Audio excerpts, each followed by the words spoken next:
Once upon a time, in a land far, far away, there was a handsome, brave prince in search of his lady fair, who was captured by an evil dragon and stored away in a tower. Quietly she waited day and night for her prince.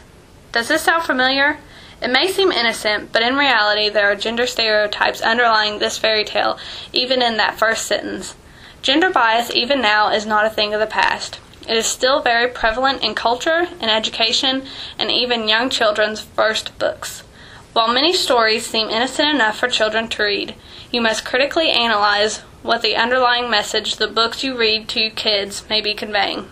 We often do not pick up on these gender biases because we are so cultured to think that it is just the way things are. But for a young child who is learning everything from scratch and picking up on cultural cues we do not even notice, this passage could be very damaging to what we want our children to believe. The message these books are sending children is that boys must be violent and they are to be the savior of the girl. And to the girls it tells them that life is not complete without a man to rescue you.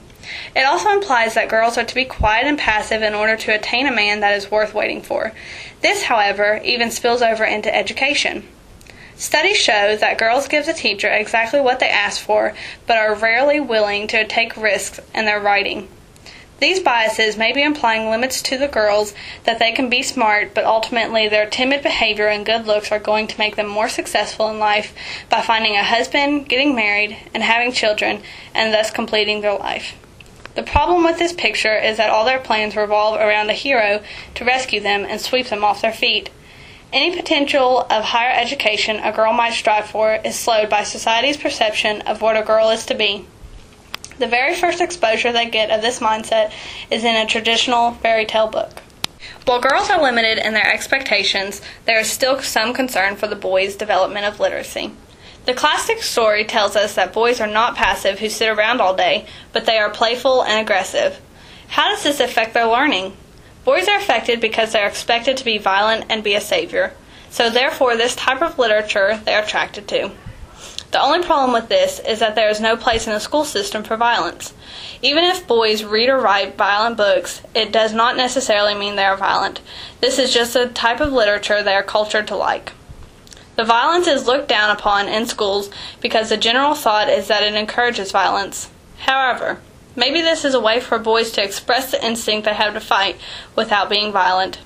The end result is that they are then forced to write about other things that they are not interested in and lose their passion for reading and writing. This would explain the decline in boys' interest in literacy. We cannot eliminate the problem of gender bias in books, but we can teach children to be aware of gender bias. We must allow children to analyze the books based on gender stereotypes that they are given.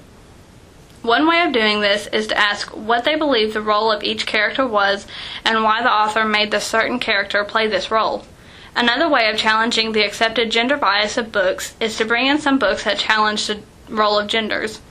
Some examples are Princess Smarty Pants, The Tough Princess, Princess Cinders, Piggy Book, and The Paper Bag Princess. These books change the stereotypes that usually come in fairy tale books and allow the children to see that girls are allowed to speak their minds and boys do not always have to be a hero. Also, children should not be classified on progress based on gender, but rather based on achievement. There are some boys who are great writers and some girls who do not enjoy reading. The last thing we must do is make education of gender bias an ongoing process. We cannot expect them to hear a lecture once and take it to heart. We have to continue to remind them that just because books and culture say one thing does not mean that you must abide by the limitations they put on you.